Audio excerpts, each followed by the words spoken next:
Hi, Year 11. This screencast is on the scale of evaluation AO4, which will be tested in question 6. So it's just a few little activities that you can do. You can pause the screencast and have a go at some of these activities as we go. The question that you're going to be asked, it's always worded in the same way. So the writer, and it might name the writer, but the writer attempts to engage the reader through doing something. I'll give you an example of that in a second. So the writer is trying to do something to get the reader to engage with their text.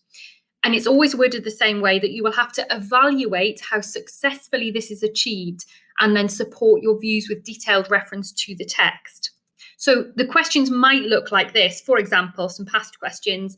Leo Marks attempts to engage the reader through the description of his relationship with the girls. Evaluate how successfully this is achieved. Support your views with detailed reference to the text. Another example, the writer attempts to engage the reader through the description of the expedition. Evaluate how successfully this is achieved. Support your views with detailed reference to the text. So the wording is always the same, and the skills that you're tested on are always the same. So the evaluate how successfully this is achieved, it's basically asking you how well has the writer done, not what has the writer done, but how well. So you'll need a little bank of evaluative adverbs, and I've just suggested some there: persuasively, intentionally, successfully, effectively. If you just learn some of these and then drop them into your answer, that shows that you are evaluating how successfully the writer achieves their purpose. The other part of the question also asks you to use quotations from the text, which you're very familiar with doing. You can also use line numbers or references directly to parts of the text if it's a really long bit that you don't want to copy out. So that's what the question is going to look like for question 6, for the evaluate question. The mark scheme is always the same. If you have a look, you'll be quite familiar with these 5 levels. And really, you want to be looking at level 3 upwards. Okay, so limited and comment, that's quite basic. Explanation would be an answer where you might find 2 or 3 PEE paragraphs. It's okay, but a level 4, level 5 is where you start to see analysis and then evaluation. And I'm going to show you in a second what that level 4, level 5 kind of answer might look like, how you would go about doing that. So really, the structure of your answer needs to have 5 sections, 5 paragraphs, if you like. The first paragraph you need to have, you need to agree, because you're basically saying it is successful. And I'll show you again how to do that in a second. But you start off by saying, yeah, it is a successful text. Then you look at the beginning. Okay, writers always want to engage the reader. They always want the reader to read on or to be compelled. So the opening is always going to be a particularly good area to look at to identify, well, how is the writer doing that? In the middle of the text, the ideas, whatever the ideas or themes might be, they'll progress in the middle section. So it's worth kind of picking up on that there. Then looking at the ending. Again, the ending is the last thing that the reader reads and it sticks in their mind. So again, thinking about, well, the writer knows that, so what have they done to make that effective? And if you get time to kind of pick out a point, one that you haven't made already, but which is the most successful part? Like for you as a reader, which was the bit that really stood out as being very successful? Okay, so I'm going to kind of show you how to go through those 5 stages using this past paper text. You've got a copy of this in the pack. It is the one that says, don't dread downsizing, but it's about downsizing, moving to a smaller home.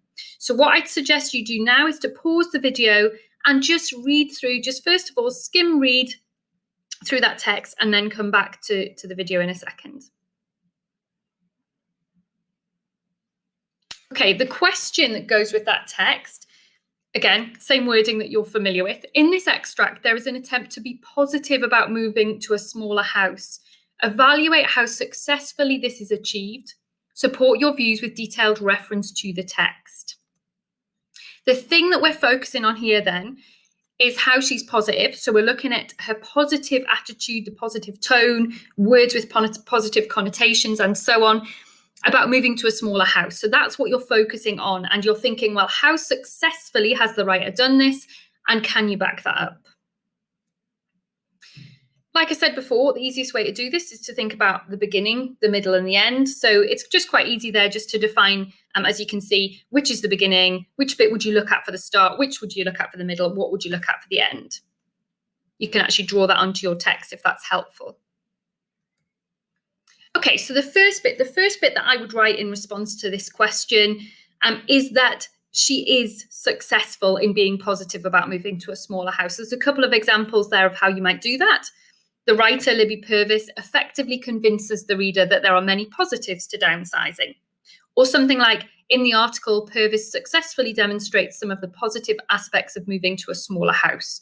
You mention the writer, which immediately shows that you understand that there's a writer at work. You drop in an evaluative adverb like effectively or successfully. So you're already ticking that criteria.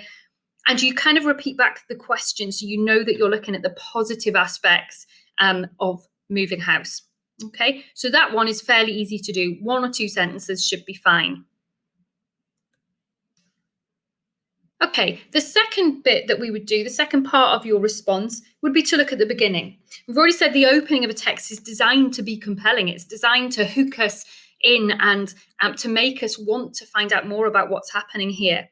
So in a second, if you pause this video and just have a look at the bit that I've put on the slide there and see what you can pick out. How is it positive? How is the opening positive? You can look at language, you can look at structure, you can look at connotations, just anything that you can pick out from that opening. So if you pause the video now and have a look and perhaps annotate some ideas in terms of what's positive in this opening about moving to a smaller house.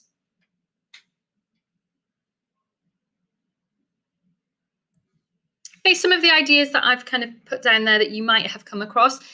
The alliterative, don't dread downsizing. It's an imperative verb. She's actually telling you what to do or telling you what not to do. Don't dread it. It's actually quite good. It's quite liberating, she says. So you can talk about how that's quite positive. The inclusive first person pronoun plural, we did it. We downsized, we admitted. It shows a sense of togetherness, that they're kind of working together to achieve something. You probably noticed straight away the number of exclamation marks, the exclamatory sentences, almost this sense of kind of surprise at their accomplishment. Like, we did it, we downsized, like, we're really pleased. And the exclamatory sentences kind of allow it to have that celebratory tone. The mention of newlyweds, connotations of excitement, new beginnings, and how moving house can actually do that. And that second sentence, we decluttered, emptied shed, fill skips, overloaded local charity shops, a long kind of list with commas, and the verbs there, decluttered, emptied, filled, overloaded, they're quite energetic verbs. They give a sense of energy as well. So that's how you can write about the beginning. You then move on to the middle section. There's quite a lot to look at there. So you might write 2 or 3 ideas for this middle section. And what you're looking at here is how the ideas are progressing. Some people may have been taught the SIGHT acronym, and it's quite useful, where you think about the situation that the people find themselves in. You think about, are there any ideas that kind of continue through this text? What about the themes or the events that happen? So again, just take a few minutes and perhaps jot down on your text what kind of things you could write for the middle section if you want to pause the video now.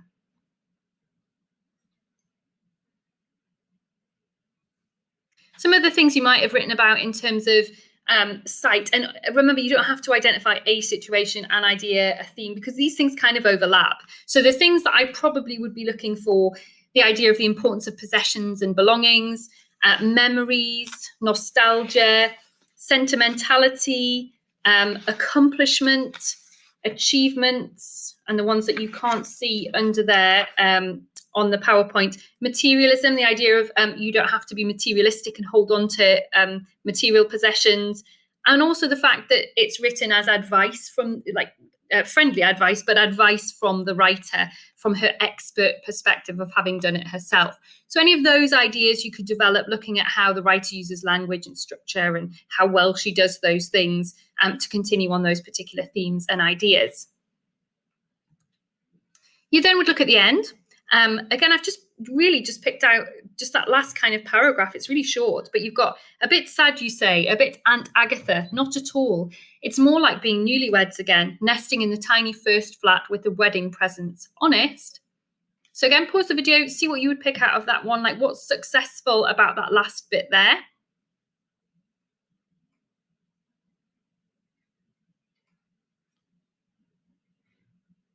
Okay, and some of the things you might have, a bit sad, you say, a bit Aunt Agatha, that kind of questions directed at the reader, that use of the second person you.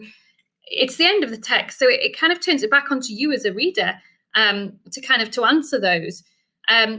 She talks again about newlyweds. That links right back to the beginning, so it's quite cyclical in terms of its structure. It reminds us about the connotations of excitement and new beginnings from the start. The Aunt Agatha reference, if you didn't know that, and you may well not know that, it kind of suggests there's a bit of shared knowledge between the reader and the writer. Now, if you're downsizing, it's likely that you're an adult whose children have grown up. So it perhaps suggests a connection between that reader, and then you're showing that you've got a really good understanding of who's reading this text and who it's written for. If you talk about the fact that Aunt Agatha might be quite an old-fashioned or an outdated reference to something, it's a shared knowledge perhaps between the reader and the writer and the reader would be. And then you kind of explain that as well. And that final pithy minor sentence, honest, it's kind of like building trust between the reader and writer as well. We trust her because she's been through the experience, it's authentic, it's genuine, and we believe her. The final thing that you do if you get time, so if you've run out of time, it doesn't matter. This is something you can kind of put on the end. Is to pick out the most successful part, because this is asking you how successfully has she achieved her purpose. Well, pick out the bit for you that you think is the most interesting, and that can just be a couple of words, a phrase, whatever it might be. And for me, it's this: rediscover long forgotten treasures. Because the idea of treasure, it makes me think that if you downsize, what she's saying is you'll find things that are treasure. Treasure, we have connotations of value, finding things that are hidden away, for us to rediscover, being a prefix that suggests, again, a newness, a new beginning. And I think that's her main message, which is why I think that's the most successful part for me. And so if I had time, the final paragraph, I would pick out a bit that I thought was really particularly effective, something I hadn't talked about before, and I would explain that in the last paragraph. The final slide I've got here, I'll just leave this with you. Sometimes it's hard to know how to upgrade your explanations, how to make them move from being a PEE paragraph into something a little bit better than that. So here I've given you some examples that you can use in your own writing, and just kind of basically lift them. And in these sentences, there's already some evaluative adverbs that you can use, and it should just help enhance and improve your answer and help you really focus on that level 5 skill of evaluate. So I hope you found that helpful. Good luck. And obviously, if you have any questions about that, you can always pop along to our drop-in sessions at lunchtime and ask. Thanks very much.